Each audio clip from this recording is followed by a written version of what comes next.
Hey YouTube, Jason here with DayTradingFearless. Welcome back to my channel. If you're new, welcome. Make sure you guys smash the like button and also subscribe. And as always, let's jump right into it. So today's video is going to be about swing trading with market profile for either stocks or options.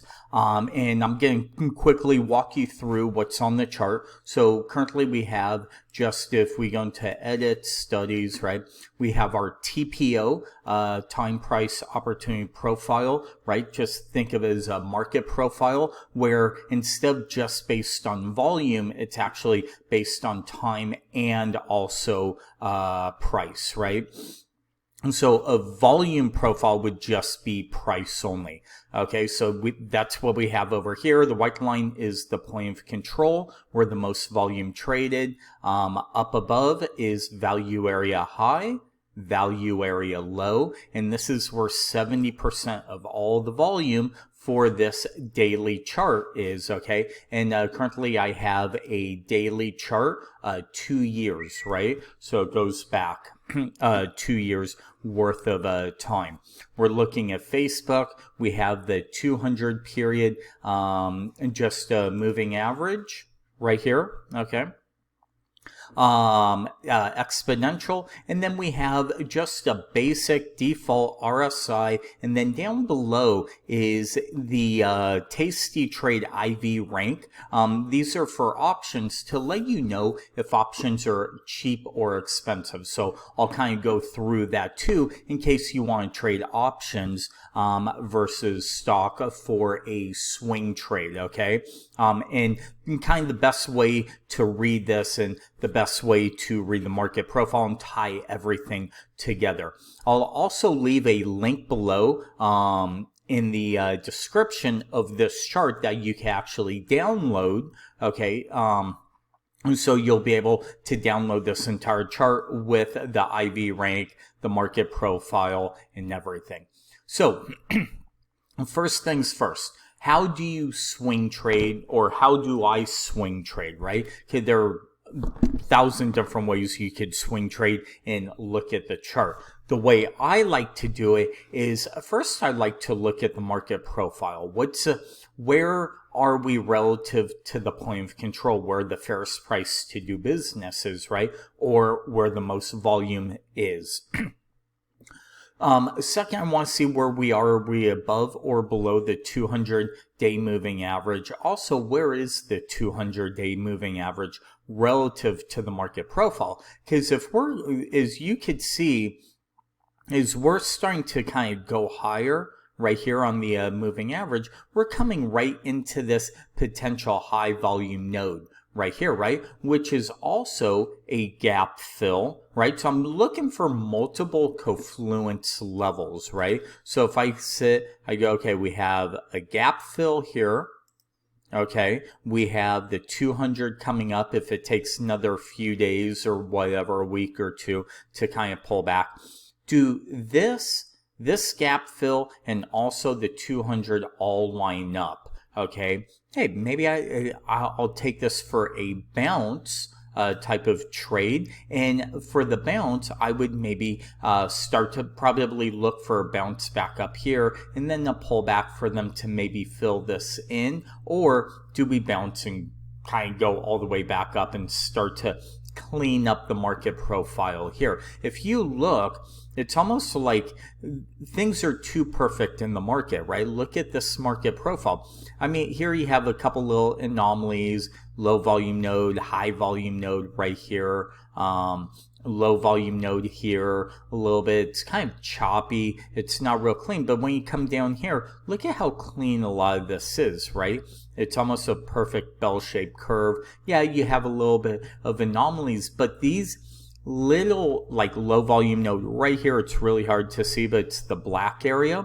If we come down, I would probably be looking to lean on something like that for price to kind of go sideways or have a little bounce around this level to fill this area back in. Think of it as you're an artist and you have a paintbrush and you got to repaint that, but you can't do it until price is back down here. Well, when it's down here, you can now repaint it because there has been time and volume of contracts going through at that level. So that's one thing. Another thing I'll do is grab my Fibonacci retracement, because here's my fish hook that I call, right? If you watch all my videos, I call these fish hooks, where we kind of go straight up and then we curl.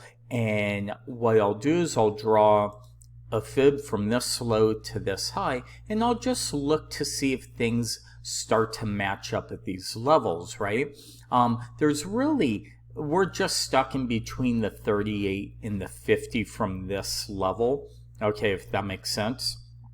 So I would love to have seen either the 38 right here or the 50 up, but sometimes we don't have to go all the way through. Sometimes we'll overshoot and then go back up, right? So that's another potential scenario that could happen.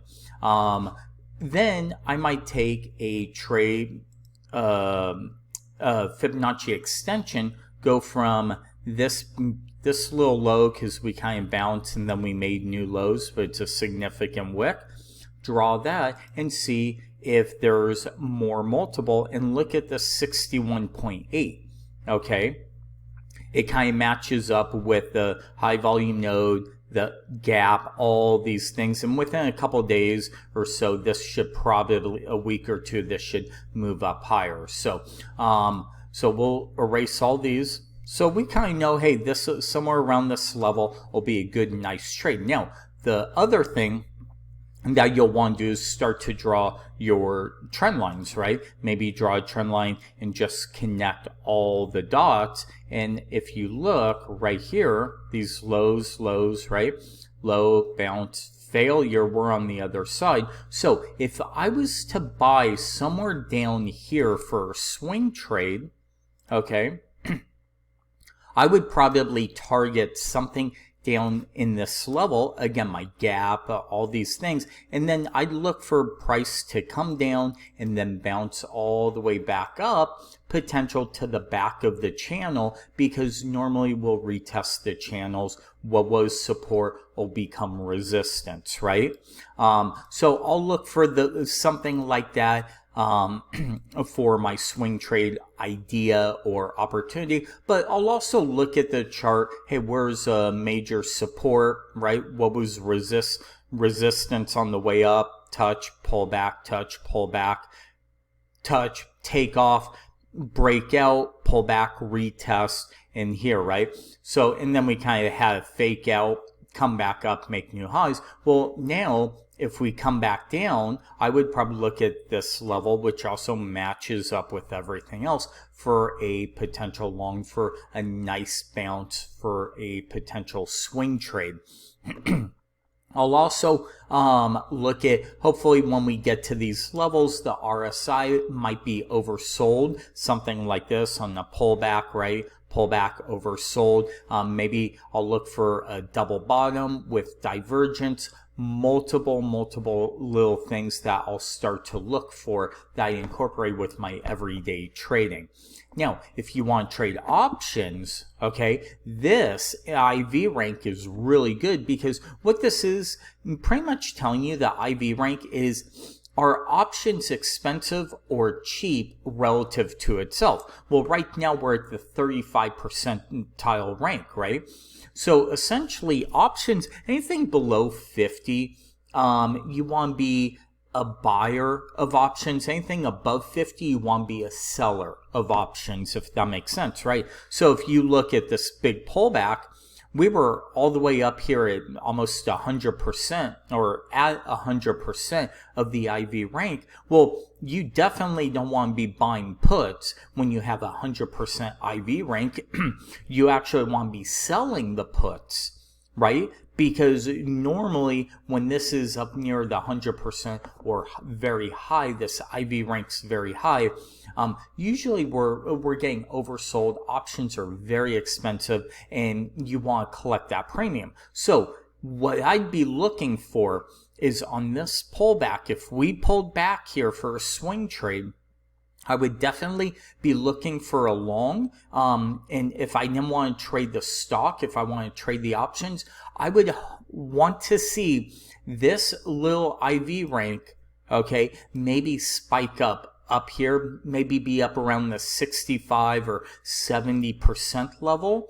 And then I would probably look to maybe go out and sell the 200 puts to give myself plenty of time to be right. Meaning, if price kept going lower, okay, I would have to be a buyer of these shares